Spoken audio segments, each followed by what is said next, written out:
T'es marketeur web 2. Je dirais, à part faire chier plus de gens, tu sers à quoi? T'es marketeur web 3. T'as tous ces projets géniaux. C'est la mauvaise foi là. Je mettais 1 balle le matin en ads, j'avais gagné 7 balles le soir. Et c'est 7 balles en abonnement mensuel. Et les mecs restaient en moyenne 6 mois sur le produit. Moi, ce qui m'intéresse, c'est de contribuer à lancer le maximum de trucs. Peut-être que tu as des développeurs absolument géniaux qui ont 11 ans. Le mec, il a 11 ans et il est au Bénin. Moi, je suis ultra admiratif du focus du mec. Je suis ultra reconnaissant du fait que c'est public, c'est gratuit, c'est pour tout le monde, c'est là, c'est accessible. Et je suis un peu surpris qu'il soit pas au courant qu'on vit dans une simulation et qu'en fait la mort, ça n'existe pas, quoi. Donc c'est bien de se mettre une électrode Bluetooth scotché sur la bite pendant que tu dors pour savoir combien de minutes d'érection tu as eu dans ton sommeil. Mais tu vois, est-ce qu'on n'est pas en train de passer à côté d'un truc, tu vois? Au-delà du consulting et de la prestation de service en règle générale, sans forcément penser à des trucs au 6ème degré hyper complexes, blablabla, est-ce que tu vois un problème où tu dis oh putain, ça c'est du Web3 et il y a une opportunité à 1-10 millions par an?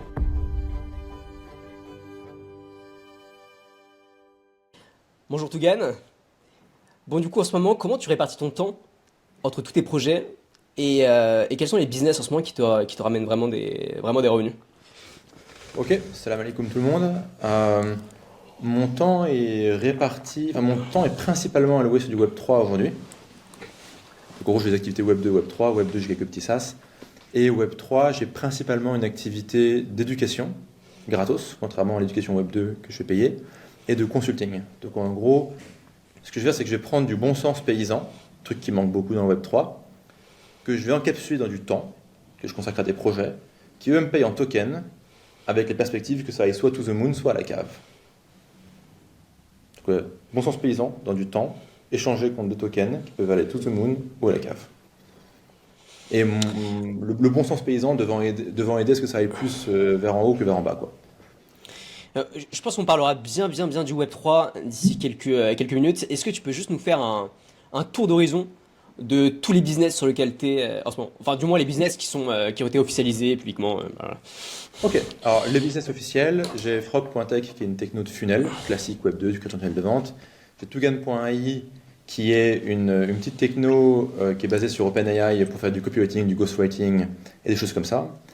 J'ai Bonsai.lol qui va passer en Bonsai.pro parce que le .lol apparemment c'est pas très sérieux.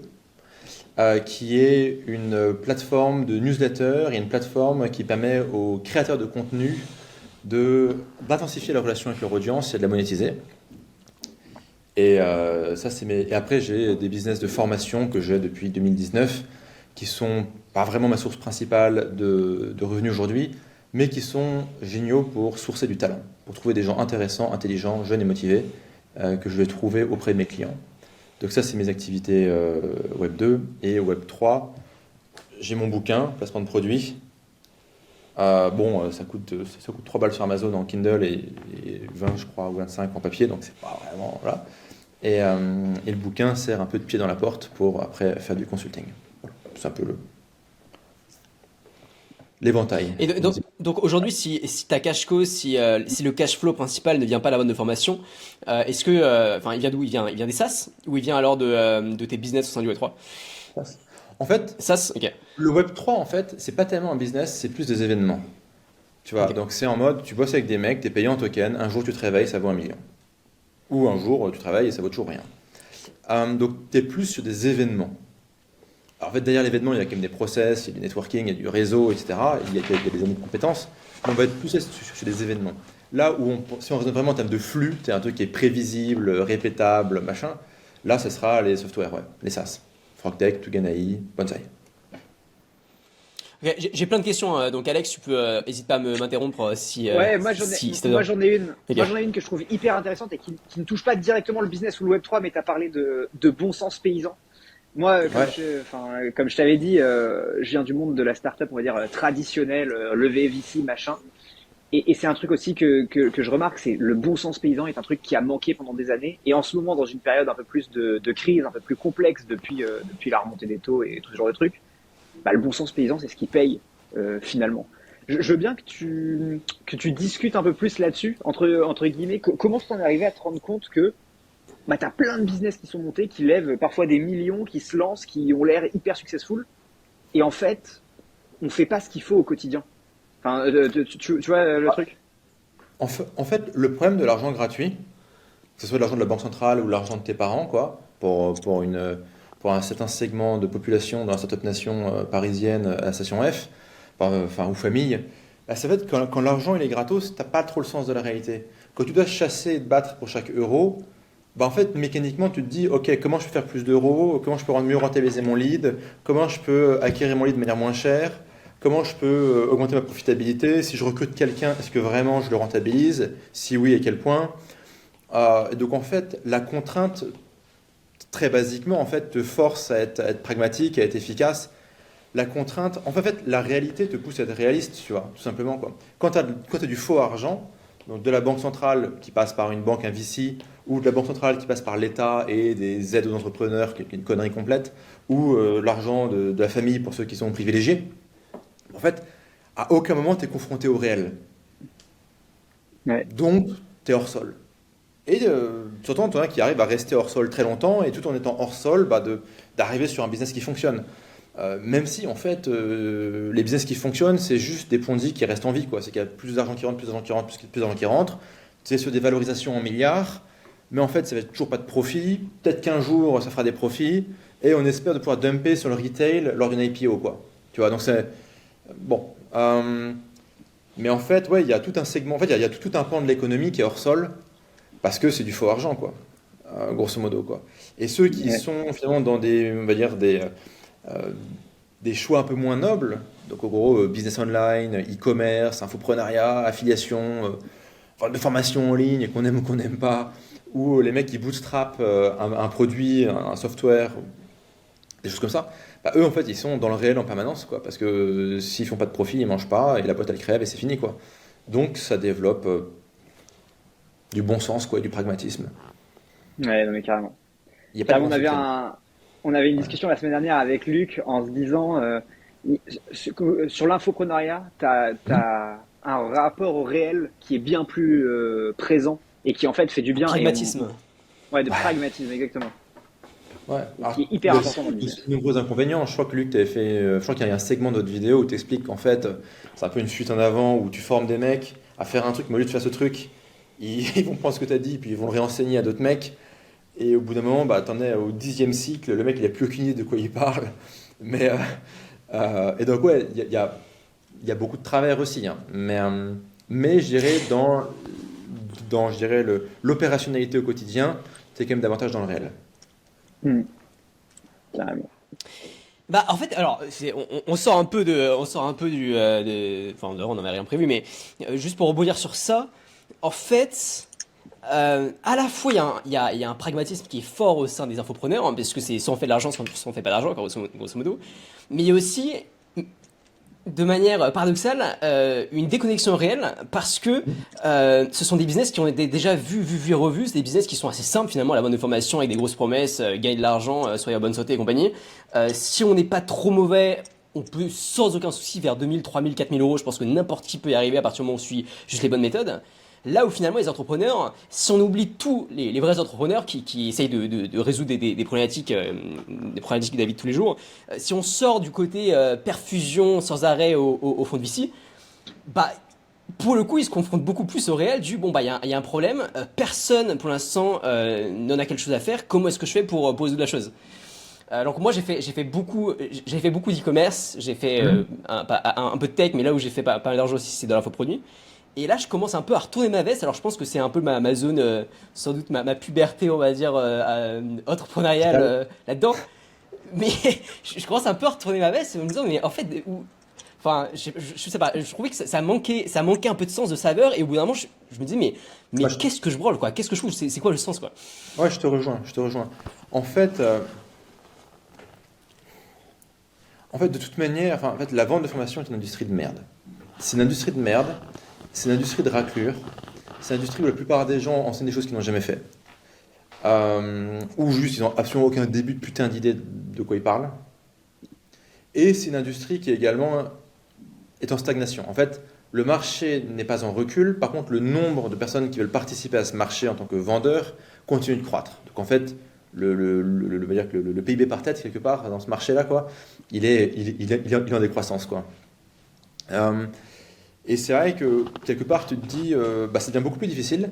Et ce qui est cool, en fait, quand ça devient plus difficile, c'est que maintenant, tu peux te poser des vraies questions. Tu te dis, ok, tu disais ouais, que n'importe qui peut gagner 2-3 000. En fait, je suis même pas sûr en fait. Je crois que soit tu fais du fric et tu fais 2-3 000, mais tu passes rapidement à 10, à 100. Au-delà de 100, c'est quand même très dur dans l'infoprenariat, en dépit des promesses et des machins des mecs sur YouTube. Soit en fait, tu n'y arrives pas du tout. Et donc en fait, soit ça fait vraiment du fric, soit ça fait rien.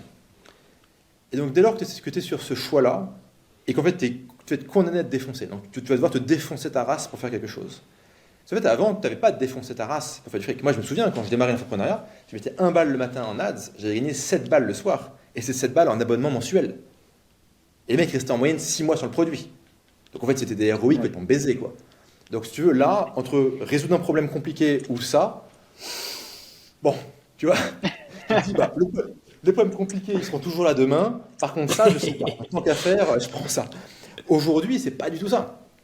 Et donc, en fait, maintenant que c'est beaucoup plus compliqué, bah, les gens, un peu pragmatiques comme toi, ils se disent, ouais, mais en fait, quitte à me défoncer la santé, autant faire un truc intéressant et utile pour l'humanité. De quelque Non, part, c'est même pas ça. pousse les gens à faire des vrais choix. Et c'est une phrase, c'est du mec de Uber. Il y a un super bouquin qui s'appelle Super Pump, un truc comme ça sur l'histoire de Uber. Super bouquin à lire. Et en fait, le mec, il dit, mais de toute manière, en fait, monter une boîte, c'est l'enfer. Tu vas en chier, t'auras pas de vie, tu vas tout risquer. Donc, quitte à faire ça, franchement, fais pas un store e-commerce, quoi.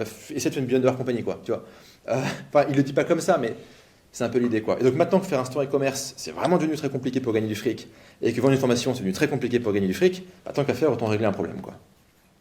De ouf. Alors, j'ai une phrase, alors peut-être que ça vient du même, je sais pas, mais en tout cas, ça se rapproche. C'est quel que soit le business, on a une jauge d'emmerde et de problématiques qui finalement, au bout d'un moment, quel que soit le type de business qu'on lance, les emmerdes vont non pas le niveau de responsabilité, mais le niveau d'emmerde de prise de tête, au bout d'un moment, ça va stagner. Donc, quitte à avoir des emmerdes, autant avoir des emmerdes qui peuvent rapporter 10 millions, 100 millions, voire plus, plutôt que des emmerdes sur lesquelles on va pouvoir, on va vite être bloqué aux 10 000, 100 000 euros par mois, quoi. Je sais pas, parce que tu vois, quelque part, il y a quand même. J'ai quand même l'impression que tu as quand même une relation entre la qualité de l'emmerde que tu gères et la qualité du problème que tu affrontes et ta rémunération. La complexité du problème que tu résous et ta rémunération. Alors les gens ont toujours le contre-exemple de ouais, mais regarde, t'as Mélissa, elle est influenceuse, elle vend des fers à lycée, elle gagne 1 million par mois. Ouais, enfin, des Mélissa, il n'y en a pas beaucoup. Elle se prend 1000 menaces de viol par jour. Toute sa famille se fait insulter et tracher matin, midi, soir. Donc, en fait, c'est dur en fait, d'être Mélissa, ou peu importe le prénom. Enfin, j'invente un prénom. Donc en fait, j'ai quand même l'impression que tu as une relation entre la complexité du problème, le niveau des emmerdes. Enfin, je te prends un truc super con, mais les emmerdes d'Elon Musk, c'est quand même pas les mêmes qu'un mec qui veut scaler un SaaS pour régler un problème de comptabilité sur un segment professionnel délaissé par d'autres SaaS, tu vois. En fait, j'ai pas le contraire. Moi, je parle pas forcément du niveau de responsabilité. Je parle de la jauge de prise de tête de quelque chose. En fait, ta journée sera remplie de merde. En fait, ce qui est sûr, c'est que ta journée sera remplie de merde, mais tu auras des merdes qui sont plus compliquées que d'autres.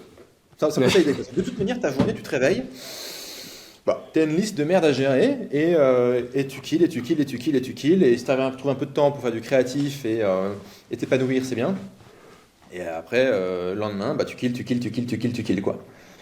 Après, ce qui est sûr aussi, c'est que petit à petit, tu vas, toi, t'élever au niveau des merdes que tu as à gérer. C'est-à-dire que, tu vois, enfin, sur l'expérience que moi j'ai pu vivre ou de plein de potes entrepreneurs, au début, tu paniques parce que tu as une merde de type A, tu as l'impression qu'elle est hyper grave, et en fait, cette merde, quand elle réarrive 2 ou 3 ans plus tard, tu as appris à la gérer et ça devient un épiphénomène dans ta journée, tu vois.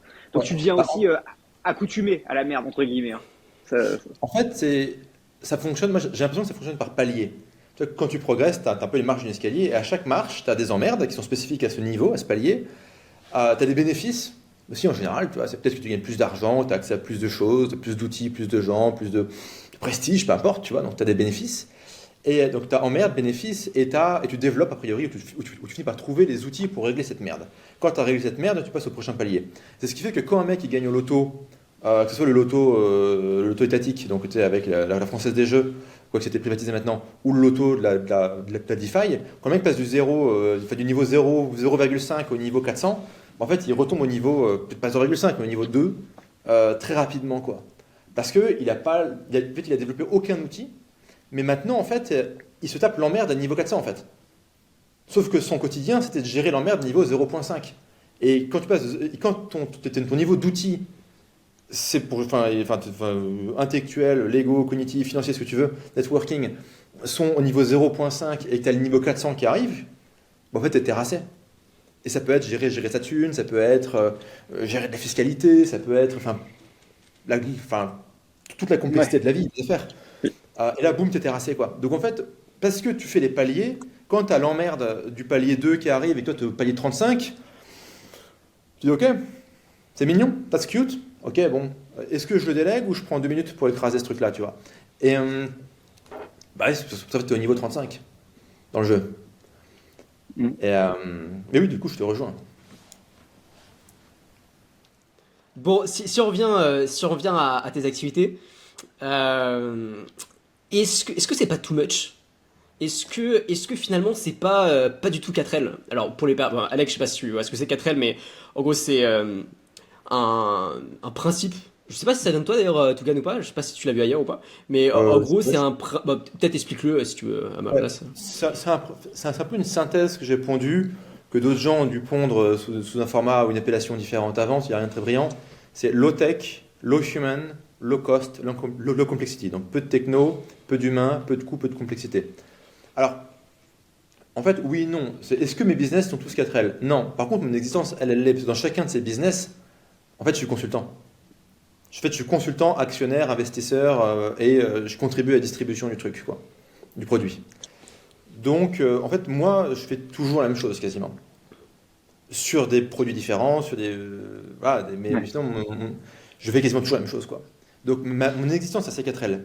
Après, voilà, je prends mon associé qui va être développeur. Est-ce que lui, c'est 4L? Je sais pas. Mais en tout cas, il y trouve son compte et il aime bien coder. Donc, et ça marche. Et donc, il est content, quoi. En tout cas, moi, mon existence, ouais, j'essaie de la rendre 4L au maximum. Et après, les business qu'on fait. Alors, ce qui est complexe, c'est que j'en ai plusieurs. Mais ces business individuellement sont relativement simples. D'ailleurs, truc super cool, les mecs. Petit framework là, pour le coup, j'ai pompé un mec. C'est tout business peut être décomposé en 3 étapes. Pas 2, pas 4, 3 étapes. Ok? Et sur chacune de ces étapes, tu as les basiques et les secrets.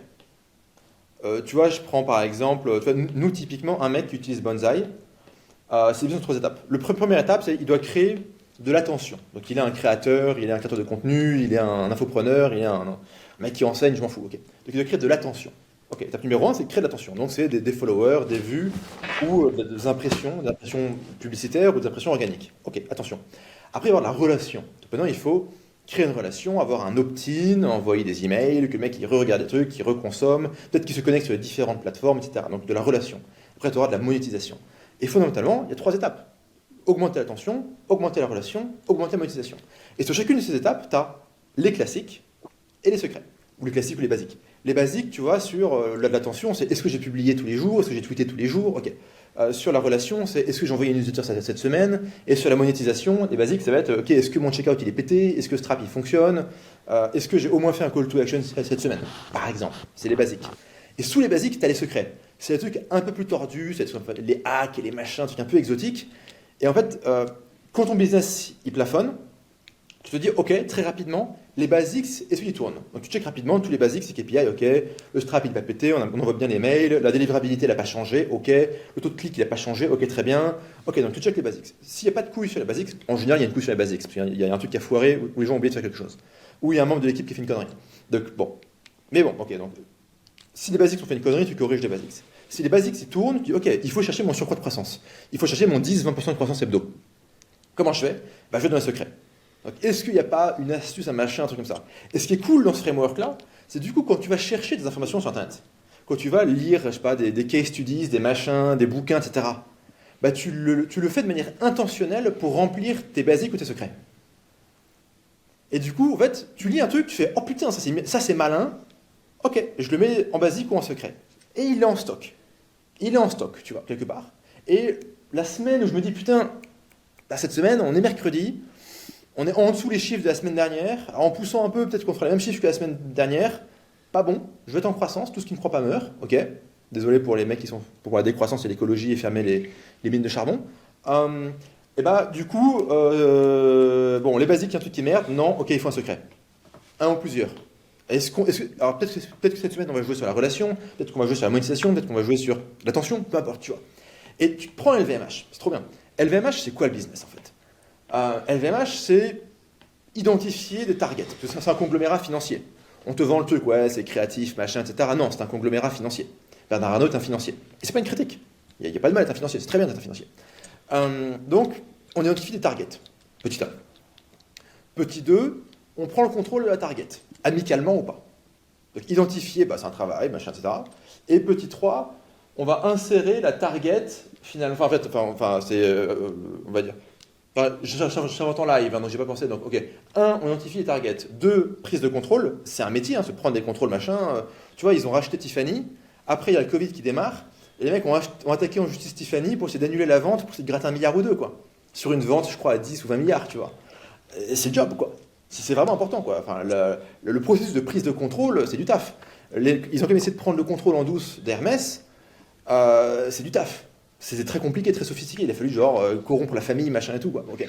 Troisième étape, tu insères finalement la marque dans le conglomérat et dans sa distribution.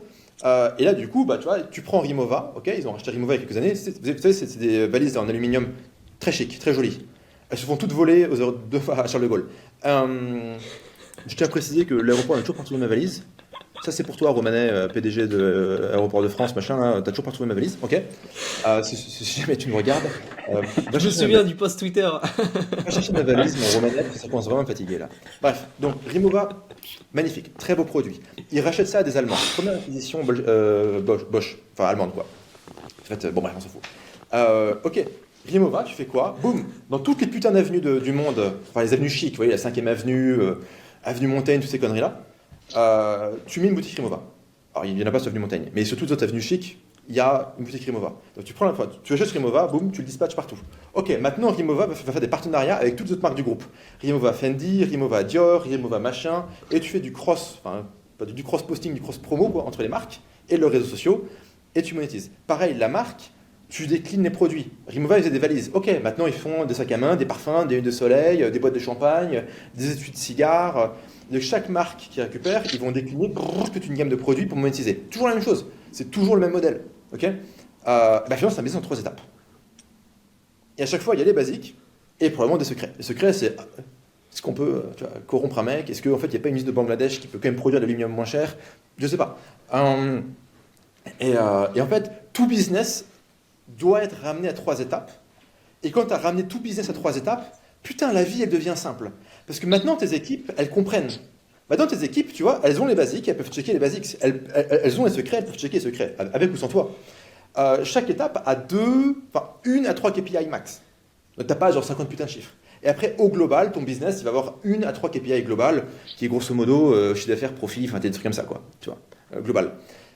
Et soudainement, putain, la vie, elle devient simple. Et quand tout est organisé comme ça, la vie devient simple. Quand c'est en mode, ouais, j'ai 14 funnels, 17 landing pages, 3 sources d'acquisition, mais peut-être une 4e, on ne sait pas, je traque rien, je ne sais pas trop ce que je fais, la prochaine étape, je ne sais pas. Ouais, là, la vie, ça devient dur. Ouais. Là, je comprends qu'il y a quand même un niveau de souffrance et de frustration au quotidien qui est élevé. Quand tout est en 3 étapes, on retrouve de la sérénité et du bonheur dans la vie.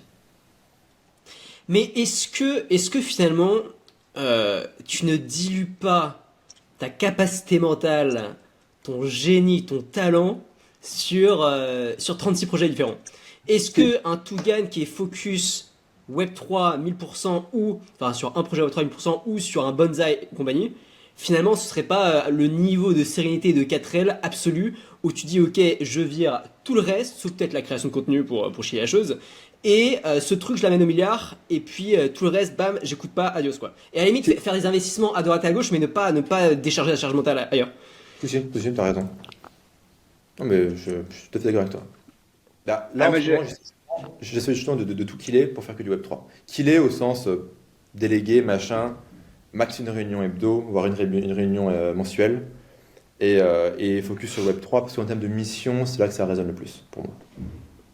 Pardon Alexandre, je t'ai coupé je crois. Ouais, non, moi j'ai vécu le truc où j'avais à un moment, tu sais, j'avais pris des positions à la fois donc en invest, mais aussi en plus ou moins opérationnel, ou en tout Ouais. cas advisor plutôt, advisor sur 3 boîtes en même temps. Et tu vois, j'ai killé les 2 autres pour. Bon, il y en a une qui s'est killée toute seule, mais sinon j'ai killé la dernière pour. J'ai vendu le truc et pour me focus Ouais. sur ce que je sais faire, c'est-à-dire techno, IMO, voilà, et, et balancer là-dessus. Ouais, mais Parce que sinon tu t'en sors pas. En effet, tu t'en sors pas. Et ouais, mais je suis d'accord avec toi. En fait, ce qui est cool avec les multiplicités, c'est que tu crées une contrainte qui te force à trouver des solutions à cette contrainte. D'où le modèle en 3 étapes avec basique, secret, KPI et tout. Et c'est cette contrainte qui m'a poussé vraiment à. Enfin, je me suis inspiré d'un truc d'un pote, mais j'ai vraiment après, enfin, pondu ce modèle, quoi. Et après, ce qui est cool, c'est que tu vois plein de choses. ouais. Et en fait, moi, ce qui fait que je suis pas trop mauvais dans mon métier, c'est que je vois plein de trucs dans plein d'industries tous les jours. Et du coup, en fait, j'ai un feed permanent d'idées, de machins, de méthodes, de techniques, de réseaux, de rencontres, de trucs, qui fait qu'en fait, j'ai une banque de données marketing et opération et croissance qui est en croissance et qui est sympa, quoi. Donc, quelque part, je me nourris aussi de ça. Ce qui fait qu'en fait, les mecs sont prêts à me payer très très cher en consulting Web3 ou en consulting tout court. C'est parce qu'il y a cette banque de données derrière, en fait, quoi. Et est-ce que j'aurais eu cette banque de données si j'avais juste fait des vidéos YouTube pour vendre des formations? Parce que moi, clairement, moi, j'ai commencé à enseigner en 2019, fin 2019. Si depuis 2019, j'avais juste fait une vidéo par semaine sur YouTube, j'aurais, je sais pas, 200 000 abonnés. Et j'aurais 300K d'MRR. Chose que j'ai pas aujourd'hui. Euh, à la place de ça, j'ai testé plein de choses, j'ai touché à plein de trucs, j'ai fait plein de petites idées, j'ai fait plein d'infoproduits dans plein de niches, plein de trucs différents, j'ai touché à plein d'industries différentes, Web2, Web3, etc., avec plus ou moins de succès. Et du coup, j'ai moins de followers et j'ai moins de MRR. Par contre, je serais quelqu'un d'assez creux. Enfin, ça serait relativement insipide et ça tournerait en rond depuis longtemps quand même. Mais oui. En fait, c'est une respiration. Tu as des phases où tu picores et tu as des phases où tu resserres, quoi, tu vois. Peut-être. En fait, je pense qu'il faut être honnête avec soi-même et ça, j'ai un très bon ami tech qui réfléchit pareil. Et les techs, ils sont toujours à voir par les marketeurs qui leur vendent des trucs de dingue. Viens, on s'associe, tu fais le taf et puis après je vois. Et du coup, là, il y a pas mal de techs qui résonnent maintenant en portefeuille. C'est-à-dire qu'ils se disent, ok, je vais créer je vais m'associer avec beaucoup de marketeurs et comme ça, je vais diluer à fond le risque. Et en fait, je pense même dans ta situation. Enfin, dis-moi ce que tu en penses, hein, ça se trouve, je me gourre, hein, mais je pense que c'est ok de raisonner comme ça à partir du moment où on assume réellement ce qu'on est. En gros, un startup studio où finalement on a les idées, on balance, on trouve les teams, on amène du réseau, on amène du capital, et puis après on accepte de déléguer. Mais je pense que ce qui fait bugger la chose, c'est lorsqu'on a un peu un entre-deux. En mode, ok, ça je suis focus là-dessus, mais en fait j'ai aussi 36 autres startups que j'accompagne à côté, quoi. Et je pense que tout dépend à quel point on est honnête avec soi-même et à quel point on sait exactement ce que l'on construit. Il y a une autre variable. C'est est-ce que ces business units s'auto-renforcent? Est-ce que l'existence, tu as 2 business units, si tu rajoutes une troisième, est-ce que le tout est en croissance? Parce que moi, ma clientèle de Tugan.ai, je peux l'envoyer sur FrogTech, que je peux envoyer sur Bonsai, que je peux envoyer sur Tugan.ai, et je peux auto-renforcer le truc. Donc, bon, attention, c'est pas game changing, hein, ça neutralise pas ton argumentation. Mais une petite variable en plus, juste pour enrichir ton point, c'est si jamais ces éléments s'auto-renforcent et que le tout est supérieur à la somme des parties, peut-être que c'est intéressant. Je dis peut-être, c'est pas une certitude. Et alors pourquoi toi t'as pas voulu parce que finalement c'est un peu ce que t'avais déjà commencé à faire. Pourquoi est-ce que t'es pas parti dans cette logique de j'ai les talents parce que t'as la communauté, Ouais. à mon avis t'as un capital nécessaire, t'as les idées, t'as le réseau. Pourquoi ne pas partir sur Startup Studio tout simplement? Ça, j'ai pas envie. Ok. Je sais pas Et pourquoi, mais réponse. ça me fait chier comme idée. En vrai, moi, ce qui me fait vraiment marrer, c'est le Web3. Là où vraiment je m'amuse, c'est que je m'assois avec des gens qui font des dingueries, enfin qui font des trucs très intéressants, toujours un peu dingue, un peu foufou, et je me dis putain, si ça marche, c'est quand même incroyable, quoi. Et, euh, et, euh, et, franchement, c'est fun, quoi. Et au même moment, ça résonne avec mes valeurs, quoi. Et au même moment, j'ai aussi un peu l'impression que le Web 2 c'est un peu en train de crever, et que le Web 3 c'est quand même un peu l'avenir, quoi. Bah, je propose qu'on fasse justement qu'on attaque le fameux Web 3 versus Web 2. Super. On retrouve un peu les questions de la dernière fois. Est-ce que tu veux enchaîner, Alex, ou pas? Sinon, j'enchaîne sur une question. Non, sur vas-y, ça. vas-y, enchaîne. Après, Ok, j'ai une ok. question sur ça, mais ouais. Ok, alors à quel point est-ce que c'est réellement la fin du Web 2? À quel point est-ce que c'est réellement l'avènement du Web 3? Et à quel point euh, moi, en fait, ce qui m'intéresse, c'est de savoir enfin, à quel point est-ce que c'est un discours marketing même généralement c'est des discours auxquels on peut croire Ouais. il y a une seule vérité, il y a les méchants gentils, Web 2 en train de mourir, Web 3 réussi, donc il faut aller dans le Web 3. Et à quel point c'est vraiment un truc rationnel où tu t'es dit ok, je vois vraiment que le Web 2 est en train de mourir, je vois que le Web 3 est en train d'exploser, je vois que c'est tenable sur le long terme et que c'est pas une industrie qui est bancale, donc ok, j'y vais à fond. Ah, mais c'est bancal. Je te donne une citation. Elle est en anglais, je la traduirai en live pour ceux qui ne sont pas bien américains. The old world is dying and the new world struggles to be born. Now is a time of monsters. Donc l'ancien monde se meurt, le nouveau monde peine à naître. Je crois que la traduction littérale c'est et dans ce clair-obscur naissent les monstres. C'est de Antonio Gramsci, militant communiste, je crois exécuté par Mussolini. Petit doute sur la fin de sa vie, mais un truc comme ça, quoi. Et on est dans le clair-obscur, si tu veux. C'est qu'on a des Web 2 qui sont quand même arrivés à saturation. La plupart des marchés sont saturés. Donc les opportunités, entre guillemets, à la con sur Internet, infopreneuriat, e-commerce, machin, affiliation, dropshipping, tout ça. On voit bien qu'on arrive à saturation de chez saturation, que quelques équipes très compétentes arrivent encore à faire du fric, mais en fait de moins en moins, que les trucs, on va dire, qui sont un peu plus sophistiqués, on va dire les startups, les trucs, les softwares, les SaaS, en fait que à peu près toutes les putains d'idées ont été financées, surfinancées, surfinancées par des VC qui avaient trop d'argent, et que, bon, bah voilà, ça peine, quoi. Et on voit bien aussi que les grosses boîtes tech Web 2 licencient toutes aujourd'hui.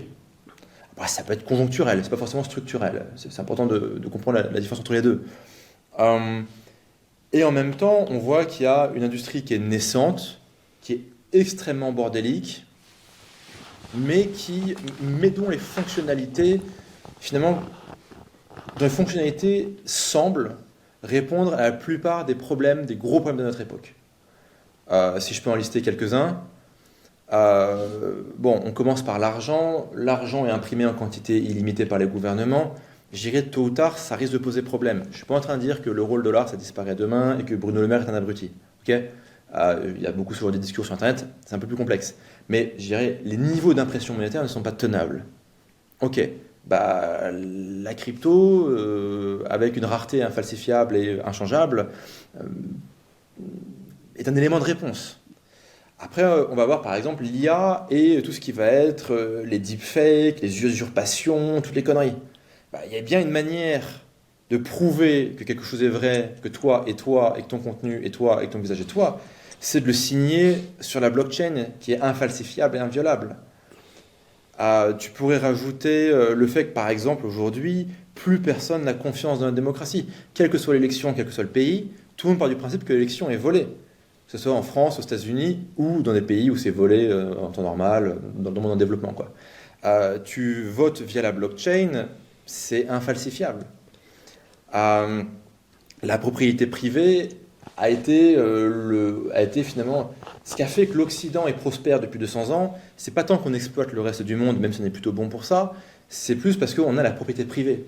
La propriété privée a libéré l'innovation, le développement du système bancaire, les brevets, l'entrepreneuriat, tout ce qui va avec. La prospérité de l'Occident, c'est la propriété privée. Tous les pays fucked up dans le monde ont un seul truc en commun, c'est pas la politique, c'est pas l'ethnie, c'est pas la religion, c'est pas le climat, c'est que la propriété privée n'est pas garantie.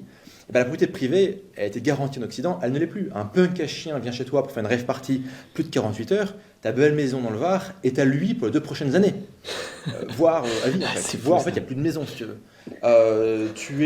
Soudainement, ton gouvernement ne t'aime pas, ou un gouvernement étranger où tu as mis ton argent ne t'aime pas, bah, ton argent disparaît, tes assets peuvent être saisis.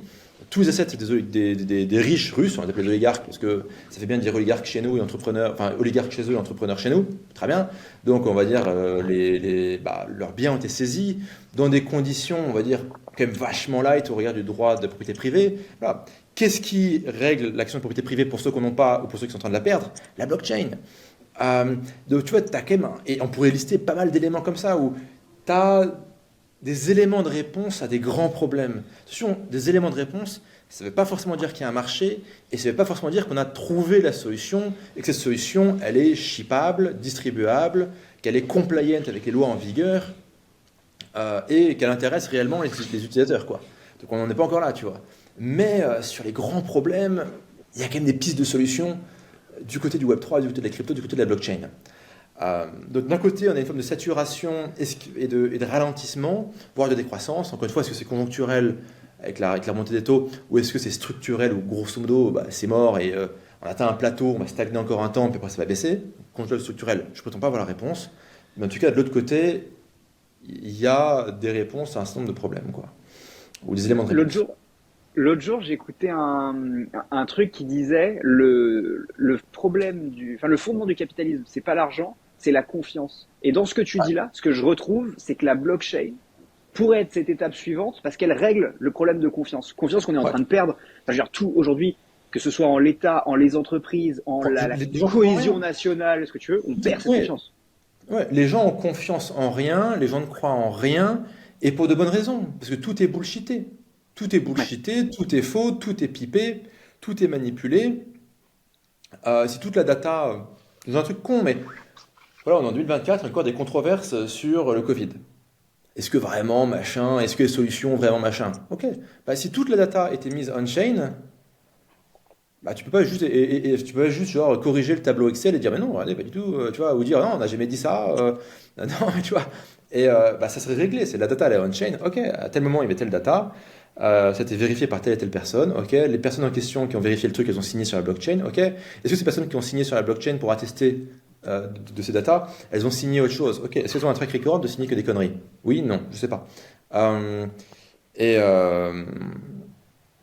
fait, il y a tellement de trucs comme ça, quoi. Mais tu imagines même, genre, tout ce qui est contrat public, dépenses publiques.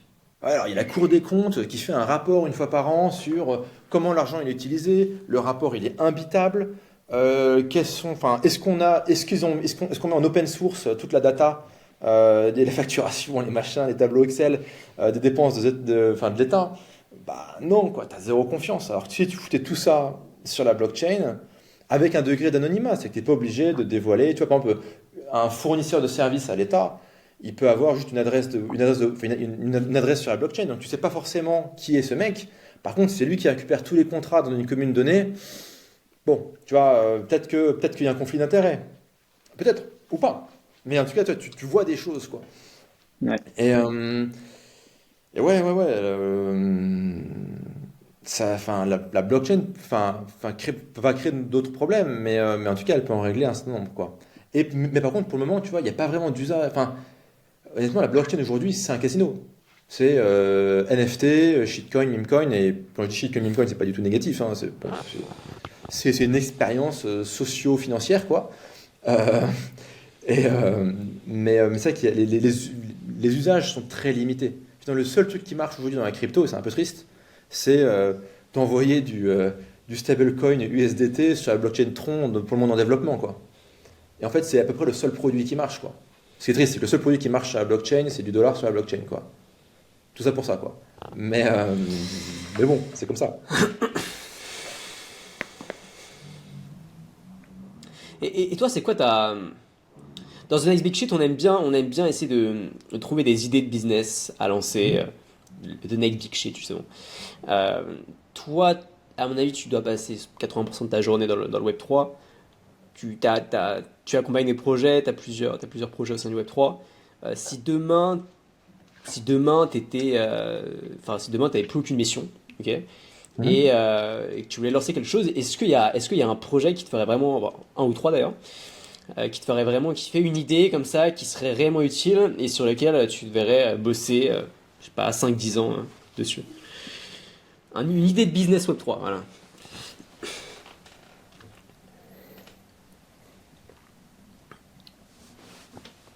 Ma réponse à ça, elle répond pas vraiment à ta question. C'est un peu quelque part ce que je fais aujourd'hui, quoi. C'est, en gros, ma thèse, c'est qu'il faut il faut jeter un maximum de spaghettis sur les murs pour voir qu'est-ce qui reste collé, tu vois. Donc il faut tester un maximum de trucs. Donc il faut qu'un maximum de gens testent un maximum de trucs.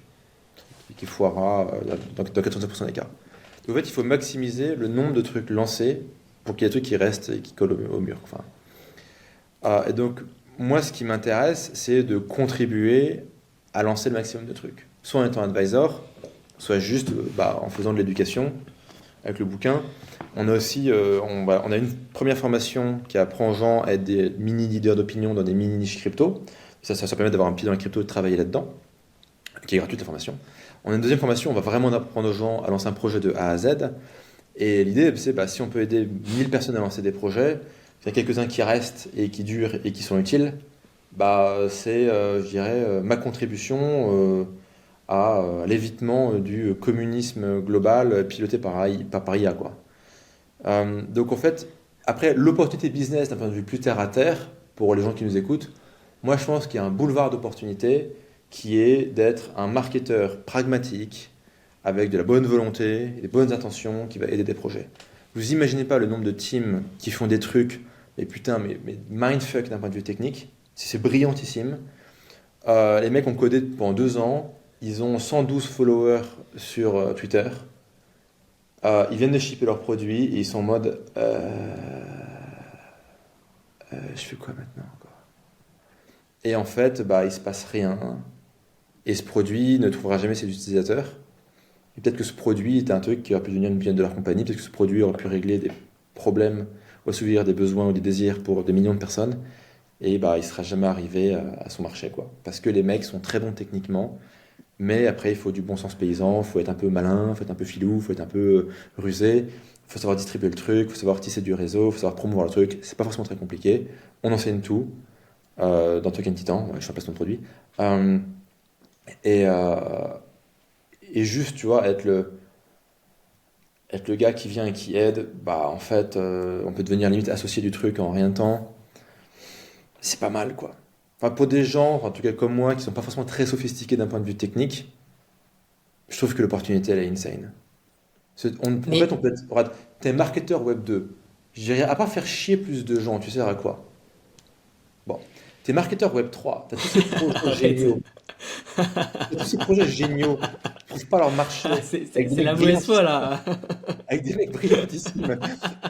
Qui- Non, mais je suis sérieux. Euh, mais et je sais pas, moi je trouve qu'en tout cas pour ceux qui nous écoutent, il y a un move à faire de ce côté-là. Voilà. Après, il y a Mais au-delà du consulting et de la prestation de service en règle générale, ouais. euh, sans forcément penser à des trucs au 6e degré hyper complexes, blablabla, est-ce que tu vois un problème où tu dis oh putain, ça c'est du Web3 et il y a une opportunité à aller, je sais pas, 10 millions par an. Ouais, t'es une solution de blockchain qui va avoir des États pour gérer leurs élections. Alors là, t'es sur un headache phénoménal. Pendant 5 ans, t'auras pas de clients. T'auras un niveau de compliance où t'as la NSA qui mettra une sonde dans le cul et qui la remontera jusqu'à l'omoplate. Euh, Si les mecs ils disent un peu trop non, t'as peut-être une idée du système politique dans lequel tu vis. Au moins, t'as acheté une information. Et, juste ça, rétablir la confiance dans les élections, quoi. Il Il y y a a des personne mecs qui qui se Ouais, chauffe. En fait, il y a personne qui se chauffe parce qu'ils vont se prendre une balle, tu vois. Mais ou ils vont avoir un accident, tu vois, ils vont se noyer et tout. Mais et je trouve ça serait. Honnêtement, tu vois, si j'avais 100 M et vraiment en mode, pas besoin de travailler jusqu'à la fin de mes jours, j'ai mon ticket pour Elysium, tranquillou bilou, j'ai cloné mon corps, comme ça, si jamais j'ai un organe qui marche pas, je récupère mon organe sur le clone, quoi. Euh, Ouais, j'irai m'attaquer à un truc comme ça, quoi. Là, pour le moment, j'ai quand même des factures à payer et il faut que il faut subvenir aux besoins de la famille, quoi. Donc, je suis sûr, malheureusement, des considérations un peu plus terre à terre. J'ai des gars dans mon entourage qui ont lancé un truc il y a 3 4 ans. Ils ont lancé un truc de vote par crypto sur blockchain machin et quasi impossible. Enfin, je crois que c'était quasi impossible à faire décoller. En tout cas pour eux. Après, ils n'avaient pas 100 millions machin, qu'on soit bien d'accord, hein, mais Mais tu ça a vois, été alors, un très ouais. compliqué.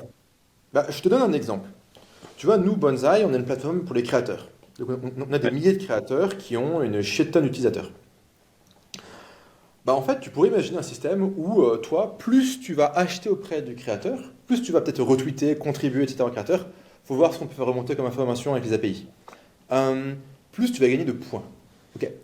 Et tu vois, ces points, ça peut être des points, ou ça peut être des soulbound tokens, donc des tokens que tu ne peux pas déplacer, ou ça peut être des tokens tout court que tu peux déplacer, et tu gagnes des points, des tokens. Et ces tokens te donnent un pouvoir de vote sur, finalement, le produit, l'orientation pédagogique, l'orientation communautaire. Est-ce qu'on fait venir tel invité? Est-ce qu'on fait machin? On peut aller un cran au-dessus. On peut imaginer qu'une partie de l'argent généré par le produit aille dans un wallet ou un treasury ou je sais pas en français, un trésor commun, et que ce trésor commun soit administré par les gens qui ont le plus de points. Et tu peux introduire comme ça, de manière, des features de blockchain dans un business très Web 2, intéressant. Est-ce qu'on va faire ça sur Banzai? Peut-être. Ça serait quelque chose d'intéressant. Ça serait amusant de faire ce genre de développement. Attends, on voit que la démocratie dans la vie de tous les jours, enfin, beaucoup de personnes commencent à mettre ça en question au niveau de son efficacité. La démocratie dans un business, est-ce que toi tu y crois vraiment ou pas? Est-ce que tu crois vraiment au pouvoir de décision si demain le business même d'infoproduit était dicté par les 5000 personnes que tu avais sur ton canal Telegram? En fait, ce qu'il faut voir, c'est tu peux aussi décider quel type de décisions sont votées par la communauté. Tu peux aussi te demander, est-ce que c'est une démocratie directe ou une démocratie indirecte? Parce que ce qui se fait beaucoup, ça s'appelle les DAO en crypto, Decentralized Autonomous Organization. Bon, en gros, c'est une démocratie, quoi. C'est que souvent, elles vont... En fait, souvent, on va dire, OK, on décide qu'en fait, c'est seulement certaines décisions critiques qui seront soumises au vote. Mais tu vois, si on change le dégradé bleu sur le logo, on ne se fait pas chier à faire un vote, par exemple. Tu vois. Après, on va aussi se demander, est-ce qu'on fait une démocratie directe ou indirecte? Et souvent, ce qu'ils vont faire, c'est les gens vont voter un conseil, et c'est le conseil qui va prendre la quasi-totalité des décisions, sauf certaines décisions ultra critiques qui, elles, nécessitent, je dirais, de faire un vote direct. Et les gens peuvent faire une pétition pour virer un membre du conseil, et tu peux créer plein de formes de gouvernance comme ça. Donc ça, les possibilités sont assez riches. Sur la question finalement de la démocratie directe, c'est la même question finalement pour un business pour une organisation, en fait, on va dire pour un projet. Finalement, là on est peut-être plus sur un projet que sur un business. Et dans un instant, on pourra même se demander est-ce que vraiment la notion de business et de société continuera à exister. La question de la démocratie directe ou la démocratie indirecte, c'est un peu une question qui vieillit comme le monde, quoi. C'est que ça marchait bien pour Athènes quand les mecs étaient 10 000 et qu'ils avaient 50 000 esclaves qui travaillaient pendant qu'eux pinaillaient et dissertaient. Que les femmes ne votaient pas parce qu'elles étaient considérées comme des meubles d'après Aristote. Effectivement, c'était un modèle qui était quand même assez limité. Je savais pas ça. En fait, le MVP était quand même vachement basique, tu vois. Maintenant, t'es la France, t'as 70 millions de pélos qui sont jamais contents. Tu commences à faire voter direct, compliqué. Et c'est vrai que les expériences de démocratie directe ont souvent foiré. Hitler, il faut rappeler que tout est démocratique. Hein. Alors, je sais que ça fait point Godwin un peu facile, mais comme ça c'est facile. Moi, l'hypothèse qu'on peut faire, c'est la démocratie directe implique une learning curve. C'est les mecs qui votent pour des conneries, ils souffrent, direct. C'est que tu as voté pour Hitler, c'est bien pendant 2 ans, ok, guerre mondiale, la moitié de la population meurt. Ok. La prochaine fois, tu te dis, peut-être pas. Tu vois. Donc peut-être qu'on peut imaginer une learning curve, quoi. C'est que soit les mecs, ils voient le gars d'à côté faire ça et tout le monde crève, ils se disent, venez les mecs, on vote pas pour la même chose. Soit les mecs qui ont fait une grosse connerie, ils survivent et ils se disent, ok, celle-là, on va essayer de pas la refaire. Et au fur et à mesure, tu responsabilises les gens. Tu vois, de la démocratie indirecte et l'État-providence et tout le reste, tu es en mode déresponsabilisation maximale. Les mecs, ils font je suis responsable de rien. Au final, ça donne quoi? Le mec, il est jamais content. Il est en colère contre l'État. Il est en colère contre les impôts. Par contre, quand tu demandes ce qu'il veut, il te dit je veux que l'État me donne plus à moi. Ah, mais ça vient bien quelque part, en fait. Tu vois, parce que le mec n'a jamais été responsabilisé. C'est un peu ce qu'on disait au début de notre discussion. Hein. C'est le côté est-ce que le mec, il est confronté au réel, tu vois? Si le mec il est un peu hors sol, que en fait, les décisions sont vachement loin, il ne voit pas trop la conséquence, il dit je veux juste avoir plus de trucs pour moi, sans savoir qu'en fait s'il y a plus de trucs pour lui, ça vient de la poche de quelqu'un d'autre, ou de la sienne, etc. Ou que c'est la sienne différée dans le temps. Peut-être qu'en responsabilisant les gens, ça donnera quelque chose d'autre. Donc en fait, la question de la démocratie directe, c'est finalement est-ce qu'on y croit, est-ce qu'on n'y croit pas, et est-ce que c'est un truc progressif, tu vois, c'est que, tu vois... il y a un phénomène de learning by doing et de learning by se planter, quoi. Ce qu'on pourrait imaginer à l'échelle d'un pays, par exemple, sur la démocratie directe, c'est il y a une proposition de vote, ok, en fait, 2/3 du vote, ça va être l'Assemblée ou le Sénat, et 1/3, ça va être les gens sur leur application avec leur blockchain gouvernementale. Donc en fait, ils ont un pouvoir d'influence sur la loi, par contre, ils ne sont pas seuls tout à piloter le pays et faire des dingueries. Et progressivement, tu vois, tu te dis sur 50 ans, tu passes de 10% de démocratie directe à peut-être 90% ou 100% de démocratie directe sur 50 ans. Peut-être, je sais pas, tu vois. Peut-être que c'est complètement con. Après, sur la question finalement d'un business, est-ce que la démocratie permet de gérer un business? Bon, aujourd'hui, clairement, la réponse c'est non. Donc, en fait, ce que tu ferais, c'est tirer plutôt responsabiliser les gens sur des choix indirects, des choix communautaires, de l'animation, des choses comme ça. Néanmoins, il y a des développements assez intéressants, notamment d'un mec qui s'appelle Balaji, je ne sais pas si vous connaissez, il a un nom de famille qui n'est pas prononçable, Balaji, un mec super smart. C'est un mec qui a investi, qui était le CTO de Coinbase, qui a écrit plusieurs boîtes dans les biotech, qui l'a vendu pour une centaine de millions, qui était partenaire chez Anderson Horowitz Crypto, genre un des premiers investisseurs dans Solana, des conneries comme ça, quoi. Super fort le mec. Et lui, en fait, il te dit, je vais faire une boucle pour dire ce qu'il dit. C'est que moi j'ai un bon pote qui s'appelle Rémi, qui a une chaîne YouTube qui s'appelle Parlons long terme. Et lui il se fout toujours de ma gueule en me disant ouais t'es sympa avec... Je lui dis mais attends, la blockchain c'est incroyable comme technologie. Il m'a dit mais oui Internet aussi c'est incroyable comme technologie. Je dis ouais. Il me dit bah Internet c'est pas un stock, c'est pas une action. C'est pas un business Internet. T'as des business sur Internet. Et en fait pendant un temps il s'est foutu de ma gueule comme ça et j'ai pas de réponse. Et j'ai trouvé la réponse chez Balaji. Et Balaji te dit il n'y aura plus de société, pas d'entreprise. En fait l'entreprise c'est quoi? C'est une création du 19e siècle. Ok, il y avait des formes d'entreprise avant. Ok, on simplifie, 19e siècle. Ok, les premières sociétés anonymes et tout le reste. Pourquoi en fait? Et la société, c'est une forme d'intermédiation. Dans la théorie économique, enfin, dans la théorie économique des années 20 et 30, on appelle ça un nœud de contrat. C'est-à-dire en fait, tu as plein de gens qui ont des contrats avec quelqu'un qui les dirige. Donc en gros, ils vont être subordonnés contre de l'argent, exécuter des tâches. Il y a des contrats entre les sous-traitants, les machins. Il y a des contrats avec les acheteurs, les machins. En fait, l'entreprise, c'est que des contrats. Et on crée une institution centralisé qui sert quelque part d'intermédiaire pour gérer les contrats, centraliser les contrats et veiller que les contrats sont effectivement exécutés. Oh, mais ça, la blockchain, tu peux le faire avec des smart contracts. Très théoriquement, on n'y est pas encore. Donc en fait, au lieu que ce soit une entreprise avec un CEO et que tout soit centralisé dans un nœud de contrat, bah, les contrats ils sont sur la blockchain, le projet est un protocole open source, il y a des gens qui contribuent, et ces contributeurs sont rémunérés avec le token. Et plus ils ont de token, plus ils ont de pouvoir de vote. Prenons un exemple basique. On prend les régies publicitaires. Ok. Donc les régies publicitaires, tu as des sites qui disent « moi je suis prêt à accueillir de l'AD », tu as des mecs qui disent « moi je veux acheter de l'AD », moi je ne vais pas aller contacter 15 000 sites pour foutre des bannières, ok, donc je passe par une régie publicitaire. Tu pourrais tout à fait imaginer que la régie publicitaire, au lieu que ce soit un business centralisé, opaque, et qui fait des marges de 100 ans délirantes, c'est putain, les régies publicitaires, ça print. Tu fais un protocole, open source, transparent. Les mecs qui ont de la place pour des bannières sur leur site s'inscrivent ici. Des mecs qui disent je veux mettre des publicités s'inscrivent là. Le mec qui a quel site, il met des règles, je veux que tel type de produit, quel type de machin, etc. Je veux pas qu'il y ait du cul, je veux pas qu'il y ait des casinos, enfin pas de choses comme ça. Le mec en face, il va dire ok, mes publicités correspondent à ça. La mise en relation, elle est directe par la blockchain. La blockchain fait circuler l'information et la valeur économique.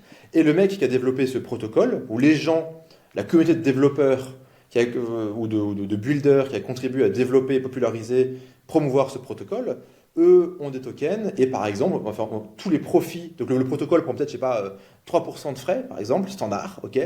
Et ces frais sont soit airdroppés ou distribués aux holders, soit ça va buyback le token, donc le token s'apprécie, c'est bénéfique pour le holder.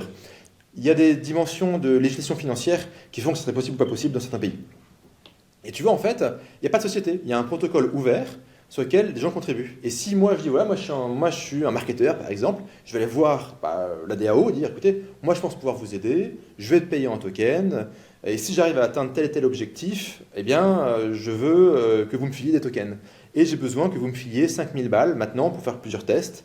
Si ça marche, eh bien, je vous demanderai de me filer plus. Et du coup, en fait, je vais travailler pour cette organisation. Donc, soit je vais voir le conseil, soit je vais voir la DAO. On se doute bien que la DAO, ça va être le bordel. Donc, en fait, c'est mieux si la DAO, elle a élu un conseil et que du coup, je vais voir 5-10 mecs, tu vois, et je discute avec eux. Tout est on-chain, tout est transparent.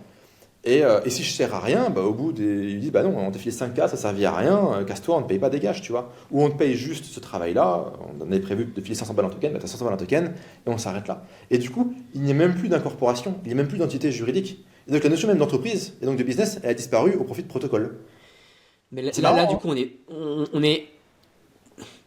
Alors, J'aime beaucoup le tableau que tu as dessiné, que tu as peint. Ouais. Parce qu'un tableau, ça se peint. Mais pour le coup, de ma vision, on est loin du 4L là. Là, il y a une tonne de personnes, on a une usine à gaz, ça sort de partout, En fait, on doit en se baser fait, sur la confiance des gens et attention, tout. attention. Moi, je dis pas que l'humanité entière doit fonctionner en 4L. Je dis que Ouais. moi, à mon échelle, je trouve que le 4L, ça marche bien et que, il y a beaucoup de gens qui seraient dans une plus grande sérénité avec le 4L. Mais tu vois, peut-être que le développeur qui contribue à ce protocole-là, pour lui, la vie est vachement 4L. Parce que pour lui, c'est low cost, c'est pas compliqué à faire. C'est low complexity parce qu'il a un QI de 150, donc pour lui, c'est vachement simple. C'est low tech parce qu'en fait, par rapport à foutre un mec sur la Lune, si tant est qu'on y soit allé, bah, c'est quand même beaucoup plus simple. Et c'est low human parce qu'en fait, finalement, 5-6 développeurs arrivent à faire le boulot, tu vois. Donc peut-être que le développeur, lui, de son point de vue, c'est 4L. Peut-être que l'annonceur, c'est 4L. Peut-être que le mec a son site et qui veut avoir une meilleure rémunération sans qu'il y ait Google ou Outbrain qui prennent 50% de marge. Euh, Peut-être que c'est plus Mais intéressant pour lui. est-ce que toi, tu te verrais créer une société comme ça? Enfin, une entreprise, bah, du coup, tu ne créerais pas d'entreprise. Est-ce que tu te verrais Ouais. créer et gérer un truc comme ça? Ouais, bien sûr, bien sûr. Ok. Après, tu vas me dire, où est l'incitation capitalistique? Parce que tu veux dire que quand tu montes un business, c'est pour faire du fric. Donc là, du coup, tu vas avoir des questions de tokenomics. Peut-être que tu vas dire que, alors, est-ce que tu vas pré-minter une partie des tokens qui vont être airdroppés à l'équipe initiale? Alors, il y a des gens qui te diraient, ouais, c'est pas dans l'esprit de décentralisation, parce que si les mecs ils airdrop une partie de la supply, bon, ok, t'as les bitcoins maximalistes qui vont gueuler, mais en gros, tout le monde fait ça.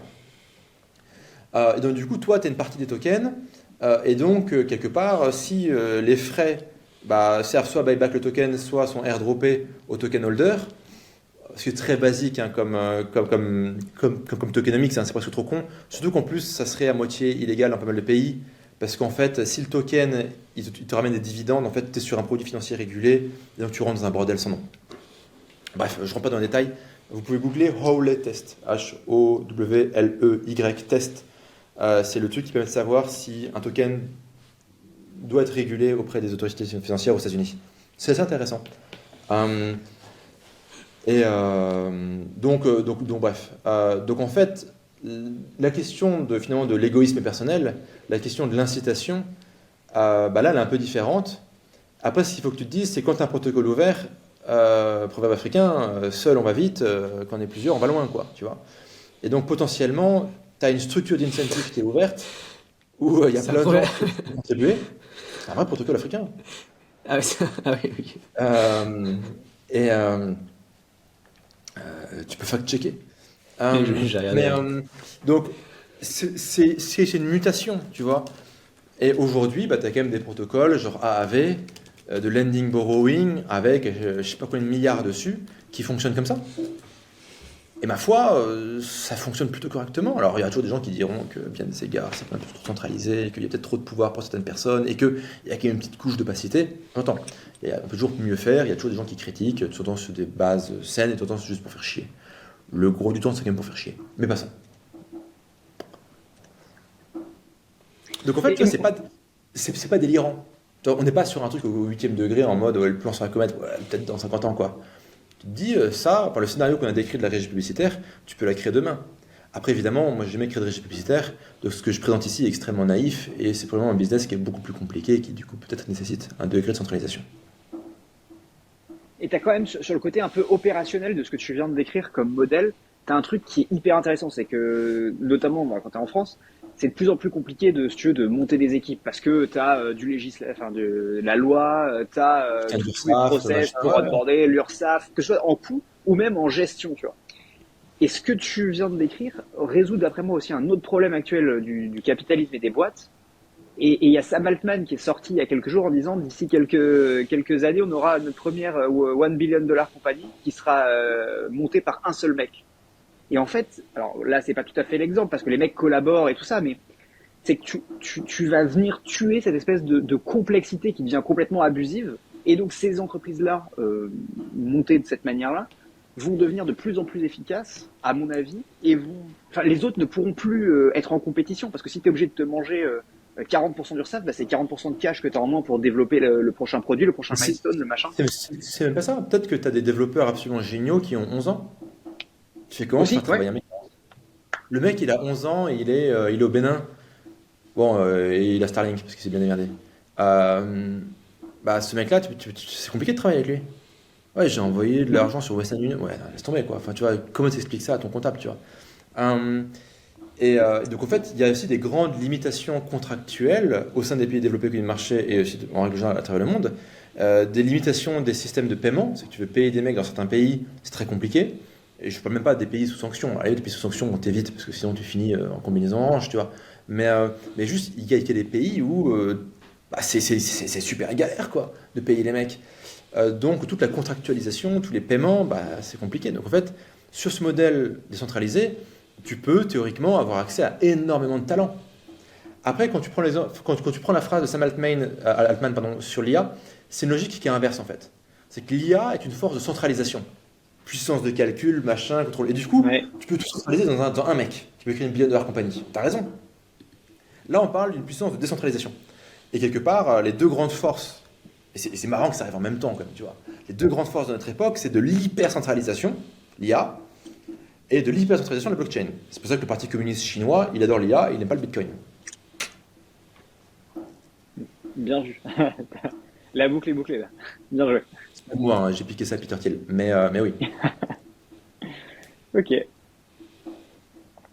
c'est amusant, en fait. C'est très amusant que les deux technos émergent quelque part en même temps. Enfin, c'est la probabilité que ces deux technos émergent en même temps, d'un point de vue, si tu veux, de l'univers. Tout ça, c'est très amusant, quoi, que ces deux forces qui émergent en même temps et qui peuvent être amenées à collaborer. Hein. C'est pas forcément des logiques de A à Z, hein, mais leur essence est antinomique, quoi. Il y a une force de centralisation et une force de décentralisation. Ouais. C'est un peu les trends et les anti-trends. Hein. On regarde, il y a les tendances et les anti-tendances. C'est un des points qu'on avait essayé de soulever lors d'une dernière vidéo, c'était de se rendre compte que généralement, lorsqu'il y a une tendance, tout le monde part vers cette tendance-là, mais tout le monde ignore son extrême opposé, qui est très lucrative, si ce n'est tout autant. Et quand on voit aujourd'hui, il y a des business entiers de retraite à la campagne, sans Internet, alors que de l'autre côté, il y a le métaverse qui se développe, la 5G et compagnie. Et ça, on peut, pour tout, la preuve, la centralisation, décentralisation, liberté, bref. Et ce qui est hyper intéressant, c'est qu'en ce moment, surtout, ça arrive sur des cycles très rapprochés. C'est-à-dire qu'avant, quand tu avais une techno qui arrivait, un nouveau cycle qui se lançait, t'en avais pour 5 ans, 10 ans, avant que on commence à en parler dans les médias, nanana. Là, maintenant, ta grand-mère, elle achète du Bitcoin et le lendemain matin, elle joue avec ChatGPT, tu vois.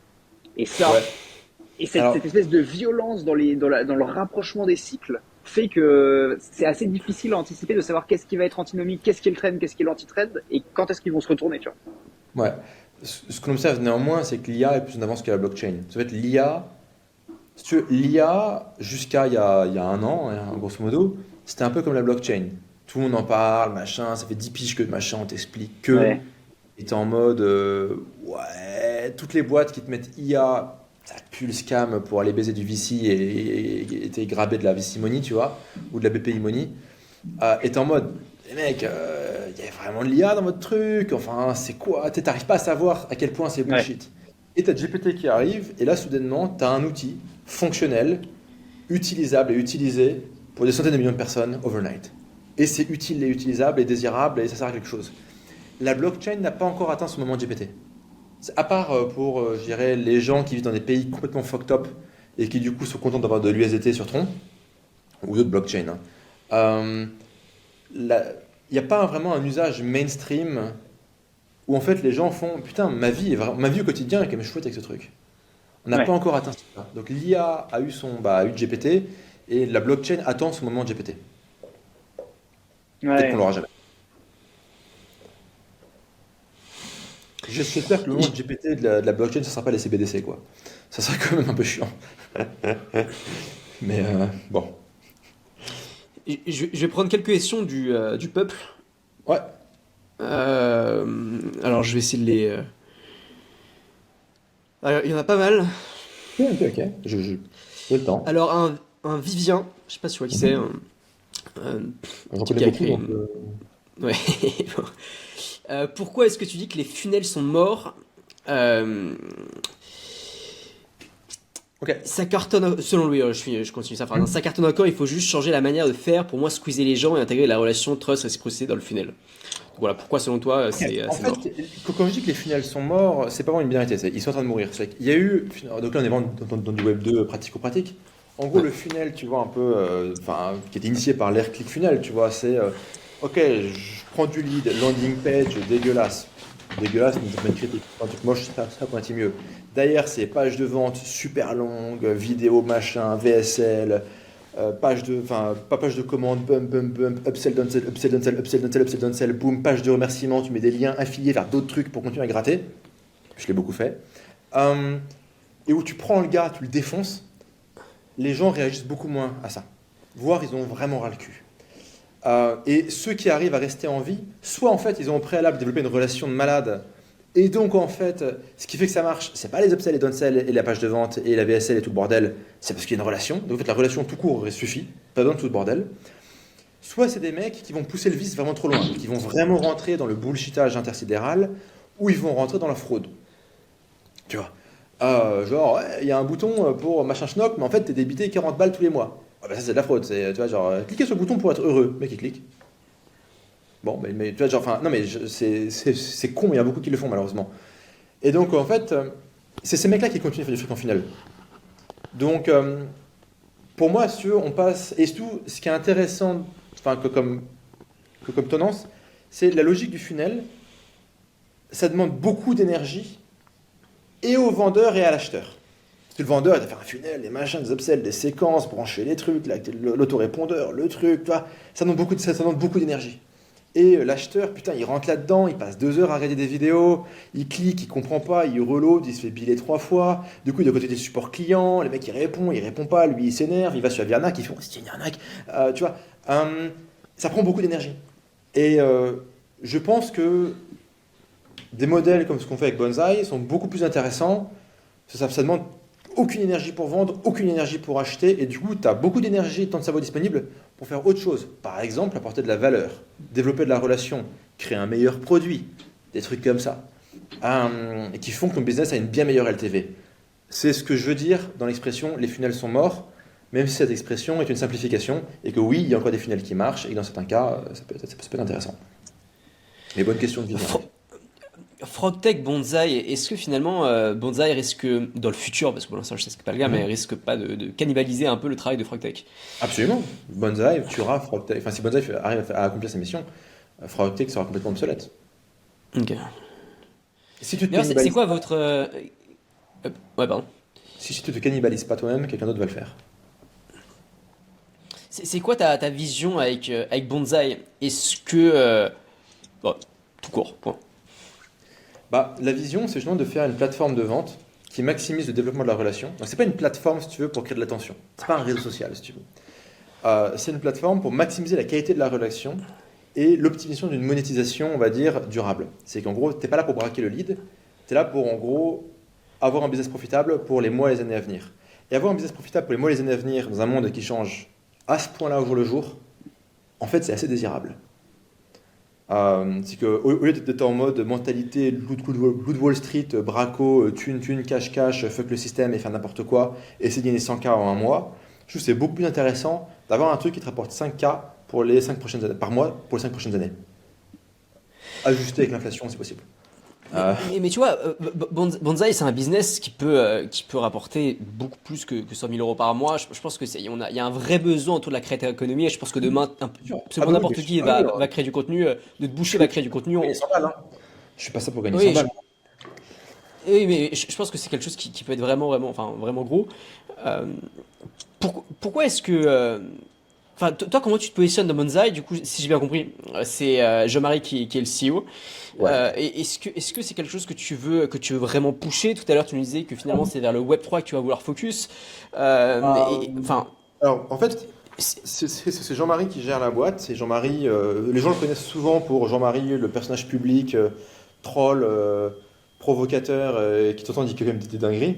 En fait, il y a le Jean-Marie chiant. C'est le vrai Jean-Marie qui se réveille à 6h du mat, qui travaille jusqu'à 22h, qui contrôle les coûts, qui serre les boulons, qui pousse tout le monde au cul pour obtenir la deadline. Et c'est Jean-Marie qui gère la boîte. Et il la gère admirablement bien.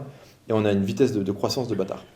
Alors, dans quelle mesure il y a un lien avec le Web3? Bah, déjà, nous, tous les KOL, donc les Key Opinion Leaders qu'on forme, ou les MVG, Minimum Viable Group, qu'on forme dans le Web3, utilisent Bonsai, déjà. Donc, en fait, ils font des newsletters, ils utilisent Bonsai. Donc, déjà, il y a un petit lien ici. Petit 2, Pour moi, Bonsaï a une vocation Web3 d'avoir justement de la gouvernance, d'avoir peut-être un jour un token, je sais pas, c'est qu'un token c'est quand même beaucoup d'emmerde, d'avoir des paiements en crypto, d'avoir peut-être du revenu cher en crypto et d'aller peut-être un peu plus vers des modèles décentralisés. Voilà. Donc on commence par la centralisation parce que ça permet de faire de la croissance rapide et pas, je dirais, en mode portique d'Aristote, disserter sur le sens de la vie avec des holders dans une DAO. Donc autrement dit, si tu veux, le premier million de users, on va le faire de manière très, très centralisée. Une fois qu'on a passé ce stade-là, je pense qu'on s'ouvrira à des options de décentralisation. Donc, à mes yeux, Bonsaï a un destin web, peut-être plus Web 2.5 que Web 3. C'est toute l'interface sera Web 2, donc on ne va pas commencer à parler de seed phrase et de conneries comme ça, ou de gas fee, ou je sais pas quelles conneries. Donc toute l'interface sera Web 2. Par contre, tu auras les bénéfices du Web 3. Alors, petite parenthèse sur ça, c'est vraiment une pensée que j'ai. Moi, il m'arrive très souvent de me mindfuck au point où je me positionne, je me dis, ok, je suis. Par exemple, hier, j'étais le mec du Web3. Voilà.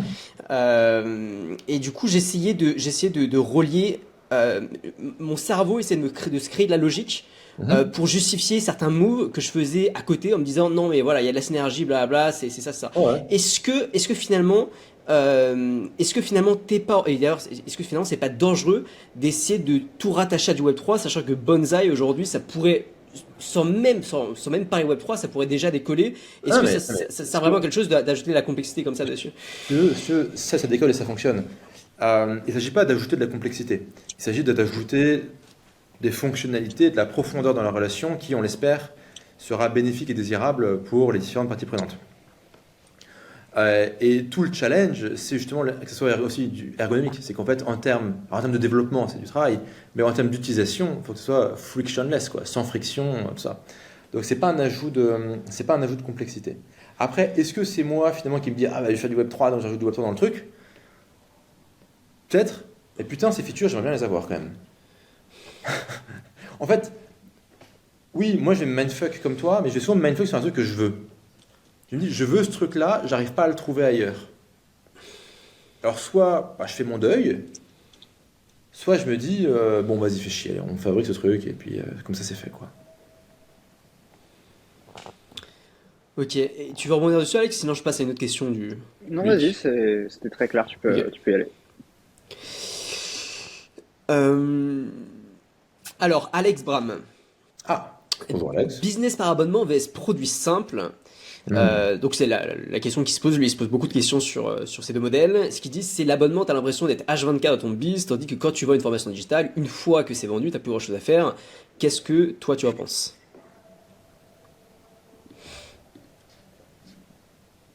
C'est compliqué de répondre dans l'absolu. La réponse, elle va être un peu prosaïque, mais ça dépend.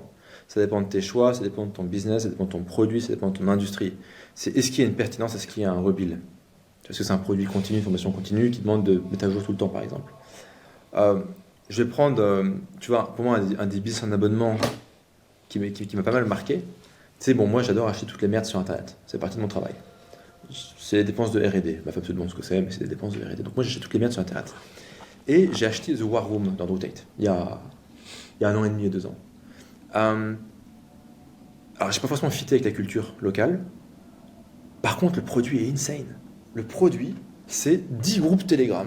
Tu payes 5000 balles l'année pour 10 groupes Telegram relativement autogérés. Bon, tu as un modo qui fait un peu gaffe. Mais... Et tu vois, là, tu es sur un business d'abonnement annuel. C'est quand même cool d'avoir de l'abonnement annuel. Et ils ne te demandent pas forcément d'être dedans tout le temps. Donc en fait, il y a plein de variables dans un business. Mais en tout cas, ce qu'il faut rechercher, c'est justement le truc en 3 étapes et du 4L dans ta vie. C'est que si jamais tu fais un abonnement à 20 balles par mois et qu'il faut faire 3 lives par semaine, tu vois, et que si tu en oublies un, les mecs ont une descente d'organes et ils arrivent avec des fourches et des flambeaux chez toi, non. Vends un truc 100 balles et voilà, passe à autre chose, quoi. Donc en fait, ça va être assez multifactoriel, tu vois, comme décision. Je pense qu'après, ce que Xbraham peut, enfin, ou les gens peuvent se demander, c'est où est-ce qu'ils ont une forme de confort? Où est-ce qu'ils ont une forme d'efficacité? Où est-ce qu'ils se sentent plutôt bien? C'est que si les mecs ils font putain, ça, j'arrive à le vendre, je le vends bien, les mecs ils kiffent, ça fait du fric, c'est autant peut-être qu'il faut faire plus, peut-être qu'il faut faire davantage un truc qui marche, plus que se dire vas-y, je vais essayer de le triturer pour en faire autre chose, quoi. Donc, Et ou si tu es naturellement porté vers un modèle où tu te dis, mais putain, mais ça fait grave sens pour moi. Tu vois, moi, les RX, c'est un programme que j'ai depuis 2019 en abonnement. Et les mecs, ils sont depuis 2019. Et moi, depuis le début, je veux être sur un produit de relation. Après, là maintenant, aujourd'hui, où je veux vraiment avoir un focus Web3, je suis en train de me poser la question, est-ce que je voudrais pas plutôt faire un paiement one shot, 500 balles, 1000 balles, pour tout ce que j'ai produit comme formation depuis 2019? Et comme ça, c'est super simple, et j'ai pas à gérer les abonnements, les machins, mais qui disent, bonjour, je viens de les abonner. Peut-être quoi. Donc ça dépend un peu. En fait, il n'y a pas de réponse générale quoi sur ça, c'est un. Ça, c'est le secret, ça l'est pas, quoi. Malheureusement, pour cette question-là. Donc, Alright. désolé, Alex, je réponds pas trop à ta question, quoi. Alors si on revient un tout petit peu sur... non, d'abord une question de Thibaut. Mhm.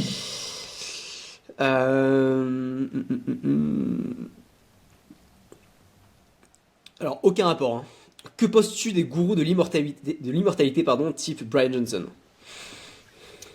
Ah, bah, je me suis senti coupable d'être une langue de pute, parce que c'est le mec depuis le début, je me dis, putain, ce mec, karmiquement, il va se prendre un bus en sortant de chez lui.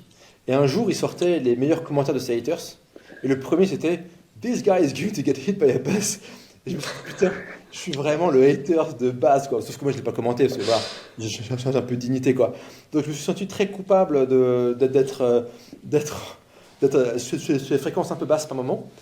Bah, moi, je pense qu'en fait, c'est incroyable. Je trouve que c'est super parce que le mec, il est skin in the game, qu'il est relativement open source. Et donc, en fait, c'est en mode take one for the team, quoi. Peut-être que demain, il va claquer, mais putain, au moins, il aura fidé en data l'humanité entière, même si chaque individu est un peu particulier. Donc, moi, je suis ultra admiratif du focus du mec. Je suis ultra reconnaissant du fait que c'est public, c'est gratuit, c'est pour tout le monde, c'est là, c'est accessible. Je trouve que c'est d'intérêt public, donc c'est super. Et je suis un peu surpris qu'il ne soit pas au courant qu'on vit dans une simulation et qu'en fait la mort ça n'existe pas, quoi. Voilà. Et est-ce que vous savez ou pas, là il a lancé son produit payant. Est-ce que vous savez ou pas combien il s'est fait en 24 heures? En abonnement, c'est un abonnement qu'il a lancé. C'est pas genre 20 M, comme ça, non? Il s'est fait 2 millions en 24 heures, donc un ARR, puisque c'est mensuel, hein, un ARR de plus de 20 millions, Ouais. et donc potentiellement une valorisation de 200 millions sur un produit qui est lancé comme ça. Bon, c'est quand même Non, une mais année et c'est demie entière de non, mais- vilaine public, non, mais certes. c'est vachement important ce truc-là en fait. C'est enfin, c'est un peu l'esprit bonsaï, tu vois. Tu donnes avant de recevoir. Tu crées de la relation. Tu développes cette relation. Et quelque part, plus tu retardes la monétisation, et c'est compliqué à faire, hein, meilleur est le potentiel de monétisation.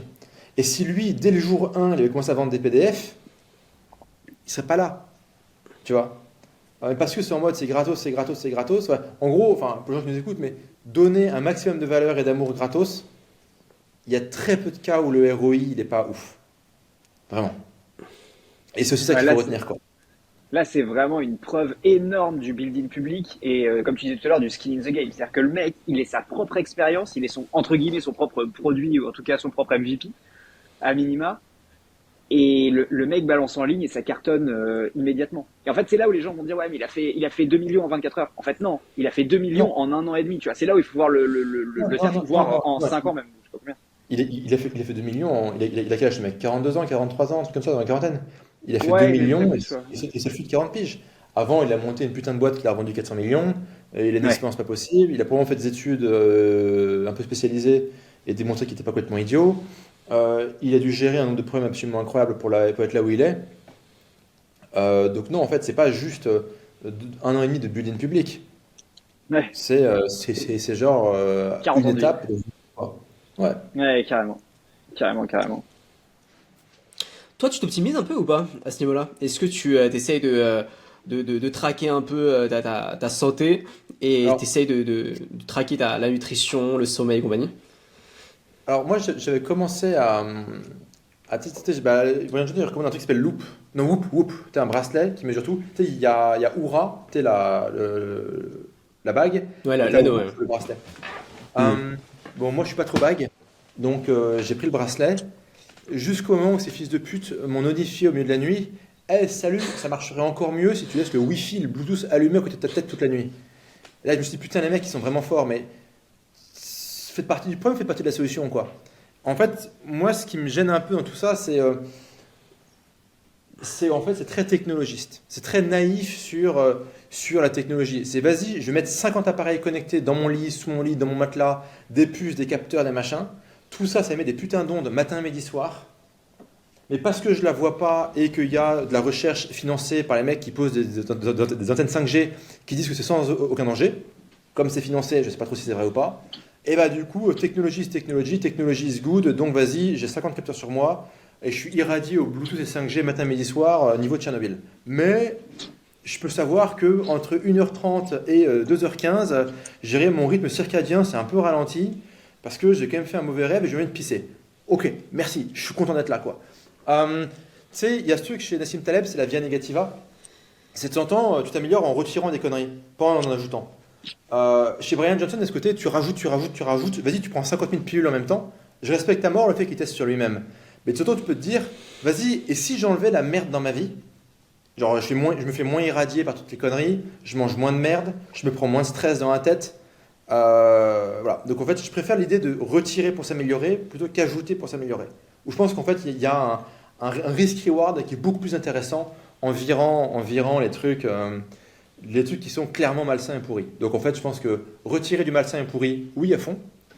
Me foutre une sonde dans le cul matin, midi, soir et j'irai éjaculer tous les matins dans un bol pour faire un test de concentration spermatozoïde. Il a fait son test de spermatozoïde. Le mec a quand même sorti une data, je trouve ça génial, c'est trop drôle, sur combien de minutes d'érection il a pendant son sommeil. Ah oui, ça. Comment tu mesures ça? Genre, tu mets une électrode sur ta bite, enfin, genre, c'est quoi le truc, tu vois? En tout cas, c'est intéressant. Enfin, Hier, il a agrandi la taille de son pénis de 1 cm. Je sais pas si vous avez vu le post Twitter qu'il a fait. Hyper drôle. Et du coup, il a fait un long thread Twitter. Il a dit, grosso modo, j'ai agrandi la taille de mon pénis de 1 cm. Et donc, du coup, il montre les. Je pense qu'il troll. Mais c'était sérieux, c'était sérieux. Et en fait, à la fin, donc il explique tout le protocole qu'il a suivi, truc hyper complexe. Et à la fin, il dit non, mais ça valait le coup, blabla. Et il y a un commentaire de. Je crois que c'est. Attends, j'ai oublié le nom. C'est pas Peter Thiel, mais c'est du même Akabi qui sort que des dingueries sur Twitter, qui dit lorsque tu dis que finalement ça valait le coup, peut-être que tu dis beaucoup plus que ce que tu vas vraiment dire. Bref. Et tout le monde a commencé à rigoler. Mais en tout cas, je pense que je suis plus pour aller dans son que sur humanisme, tu vois. Moi, je te suis à fond sur ça, mais pour aller dans son sens, en fait, il essaie de faire quelque chose qu'aucun être humain aujourd'hui n'a réussi à faire. C'est génial. Est-ce que finalement, dans cette optique-là, il faut pas justement essayer d'aller plus loin que juste retirer, parce que je veux dire, tout ce qui est les compléments alimentaires et compagnie, tout ça n'existait pas depuis toujours, et pourtant personne n'a réussi à vivre plus de 150 ans, je sais pas trop quoi la date. Donc est-ce que finalement, lorsque tu veux vraiment réussir à faire des choses extraordinaires, il faut pas on est obligé d'être dans le rajout et pas forcément dans la suppression. D'ailleurs, je tiens à préciser que tous les mecs qui vivent 120 ans, 130 ans, c'est qu'ils ont toujours des gens qui sont nés soit dans des zones où il n'y a pas de vrai recensement et d'état civil et compagnie, soit dans des zones où il y a certes ça, mais c'était un période de guerre où il n'y a rien qui fonctionnait, quoi. Donc il y a aussi un doute légitime sur un certain nombre de trucs, quoi. Pour moi, en fait, moi je suis assez ok avec ça, avec le fait de tester, de rajouter des choses. Enfin, je suis pas, enfin, qu'il y ait des gens qui veulent rajouter des choses, et je rajoute aussi quelque chose, je prends quand même quelques compléments alimentaires et je fais quand même pas mal de tests sanguins et autres. T'épices, sang, machin, pas mal de trucs, quoi. En fait, un des grands soucis, et c'est de mettre sur des terrains glissants, c'est à quel point on peut avoir confiance dans le système scientifique, tout ce qui est les publications scientifiques. On dit, ouais, il y a une étude qui dit que. Ouais, enfin, quand tu vois que la doyenne d'Harvard, tout ce qu'elle a publié dans sa vie, c'était faux et pipé, et qu'en fait, à Stanford Science, médecine et compagnie, il y a eu des scandales pareils. Et que là, avec l'IA, les mecs sont en train de passer tous les research papers, la moulinette de l'IA. Ils font, ouais, c'est peer-reviewed. Enfin, le peer, il a lu ton truc, il a signé pour dire que ça marchait, et toi, en échange, tu as signé le sien. Donc, je veux dire, si c'est ça la science moderne, on a quand même un peu un souci, quoi. Et donc, en fait, le grand souci quand tu t'embarques là-dedans, c'est dans quelle mesure tu peux avoir confiance dans toute la recherche scientifique, Et elle a quand même pas mal été ébranlée. Entre nous, la blockchain va peut-être permettre, enfin la blockchain et l'IA, d'ailleurs, ensemble, vont probablement permettre de régler ça. Un mix des deux. Et dans quelle mesure tu peux avoir confiance dans, je dirais, les complexes pharmaceutiques, les complexes industriels. Oui, on te dit, ouais, le Bluetooth et la 5G sur ton téléphone, mais non, c'est pas un souci, toutes les études disent que c'est bon. Ouais, pourtant tu fous 5 iPhones à côté d'un putain d'œuf, et la poule elle va couver l'œuf, le poussin il tire comme la gueule quoi. Donc, ok, j'entends, on n'est pas des poussins, on est plus compliqué et plus gros que ça. Ouais, mais quand même le poussin il tire la gueule quoi. Donc, est-ce qu'on peut avoir confiance? Et en fait, on tombe sur la question de la confiance. C'est que moi je vois tous ces connards sortir des études à la con, je dis attends, c'est les mêmes qui ont dit que le lockdown ça marchait? Oh mais c'est publié par The Lancet. Ouais, mais c'est qui l'actionnaire principal du Lancet? Et je dis pas que tout est corrompu, tout est conspiration, c'est pas ce que je dis. Je dis qu'on a un problème de trust, enfin de confiance. Sujet qu'on a abordé au moment en travers dans cette année. Et donc quelque part, moi le problème de Brian Johnson, c'est qu'il sort des études, il y a une étude qui a montré que, ouais, qui l'a payé? Qui l'a vraiment vérifié? Est-ce que vraiment ça a été répliqué par plusieurs équipes dans plusieurs endroits sans que ce soit les mêmes financements? Jamais en fait. La réponse c'est jamais. Donc est-ce qu'on peut avoir confiance? Peut-être, peut-être pas. Donc c'est bien de se mettre donc c'est bien de se mettre une électrode Bluetooth scotchée sur la bite pendant que tu dors pour savoir combien de minutes d'érection tu as eu dans ton sommeil. Mais tu vois, est-ce qu'on n'est pas en train de passer à côté d'un truc, tu vois? Voilà, je pose ça là quoi. Clairement. Intéressant. Intéressant. Alex, tu veux rebondir? Difficile C'était une de question rebondir là-dessus. Non, difficile de rebondir là-dessus. Mais moi, sur le sujet, si tu veux, de Brian Johnson et de ces mecs-là, parce qu'il y a d'autres mecs qui avaient fait plus ou moins des tests avant. En France, on avait eu Randindy qui avait fait un test comme ça qui avait duré un certain temps. Moi, ce que je leur donne quand même comme crédit, et tu gagnes l'a dit, c'est de se dire, ok, on n'est pas sûr pour les études, on ne sait pas par quelles sont financées, machin, mais le fait qu'ils le testent sur eux, ils enlèvent une partie du débat en se disant, bah à minima, tu vois, je suis prêt à mettre ma main là où personne ne veut la mettre. Et ça, je trouve que c'est le côté cool de la chose. Et je pense que c'est comme ça aussi qu'on va un peu avancer. C'est-à-dire que s'il y a plusieurs mecs qui le font, alors un seul mec, c'est pas représentatif parce qu'en fait, il a une génétique, t'as pas la même, enfin personne n'a la même, donc si tu veux, tu bloques vite. Ouais. Mais si une cinquantaine ou une centaine de mecs testent ces trucs-là de manière très indépendante, avec des petites variations et tout, on y verra déjà un peu plus clair. Et quand il y en a, j'espère pas pour eux, hein, mais sur 50, il y en a 10 qui ont un problème, on se dira, oula, on est sûr de l'étude là, parce que ça fait 10, fait 10 qui testent, ça se passe mal. Ce qui pourrait être super fun, c'est Brian Johnson, ils prennent toute la thune qu'il fait avec son produit. C'est un peu la MrBeast, où toute la thune que tu fais avec une vidéo ou avec un truc, tu le réinvestis dans le prochain truc. Donc ils prennent toute la thune avec ça, qu'ils prennent un échantillon de gens avec peut-être âge différent, profil génétique différent, profil ethnique différent, profil, t'es vraiment un truc, de sexe différent aussi. Et qu'en fait, du coup, il essaie de runner les mêmes scénars sur je sais pas, peut-être d'abord 10 cobayes, tu vois, vraiment différents, et de voir ce que ça donne, tu vois. Et ça serait super intéressant comme itération. Tu vois, le fric, il s'en fout. Il a 200-300 M en cash. Je dirais, tu fous ça chez les mecs qui gèrent correctement de l'argent, tu te prends du 5 à 12% par an. Bon, tu vois, je veux dire, bon. Mais donc, ça serait intéressant que du coup, ils mettent ça en pratique sur d'autres gens. Mais il faudrait que les gens aient la motivation et la discipline. D'avoir une électrode sur la bite pendant la nuit connectée en Bluetooth, quoi.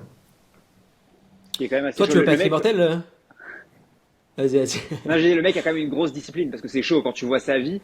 Ça te fait rire quand tu regardes la vidéo YouTube, quand tu y repenses et que tu vois, tu te dis toi déjà, t'as du mal à te cadrer correctement.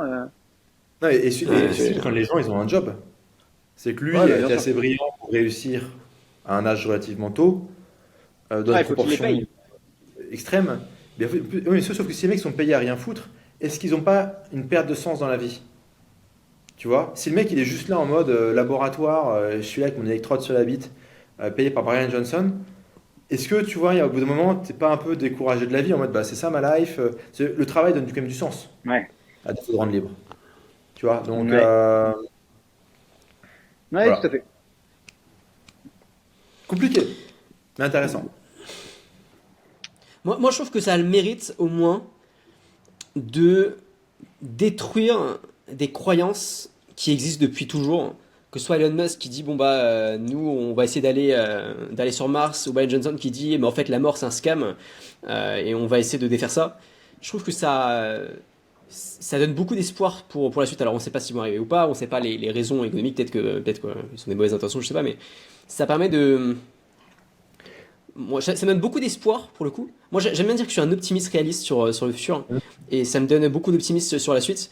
Où je me dis, oh, putain, il y a quand même des cerveaux qui sont là et qui veulent faire progresser la race humaine. Et je trouve ça facile. Bah, en fait, ils offrent une troisième voie. C'est qu'avant, quand tu parlais de la mort, il y avait deux attitudes. Il y avait le sarcasme ou le déni. Le sarcasme, c'est ouais, tout le monde meurt. Et le déni, c'est ça arrive qu'aux autres. Les gens ne le disent pas à voix haute, parce que c'est trop con à dire. Mais dans les faits, c'est ça. Au jour le jour, non, ça arrive aux autres la mort, mais pas à moi. Enfin, dans l'activité quotidienne. Et là, en fait, il y a une troisième voie qui dit non, fuck that shit. et c'est profond, en fait. Enfin, l'humanité entière fonctionne sur sarcasme et déni. Et il y a une micro-minorité qui dit non, fuck that shit. Mais dans les technos actuels, je trouve. Ah, vas-y, je te laisse. J'ai terminé. Ok. Dans les technos actuels, je trouve, t'as des questions philosophiques qui viennent avec. Je sais pas si sur tous les trucs qu'on a évoqués pendant ce podcast, à chaque fois on est retombé sur des questions philo en mode, tu vois, le trust, enfin la confiance dans le système, la centralisation, décentralisation avec l'IA. Enfin là, tu vois, les questions philosophiques liées à la mort et de comment l'humain se place en face de ces technos. Et je trouve que sur tout ce qui arrive, Mars, c'est pareil. Est-ce qu'on a vraiment besoin d'aller sur d'autres planètes, machin? Enfin, tu vois, le côté conquête qui existait au 15e, 16e, machin. Enfin, et je trouve qu'Internet a posé des questions, mais là, les questions deviennent vraiment existentielles, quoi, au sens pur du terme. Bah, en fait, les seules vraies questions philosophiques sont des questions existentielles. Tout le reste, c'est de la branlette. Hein. Ouais. Mais ouais.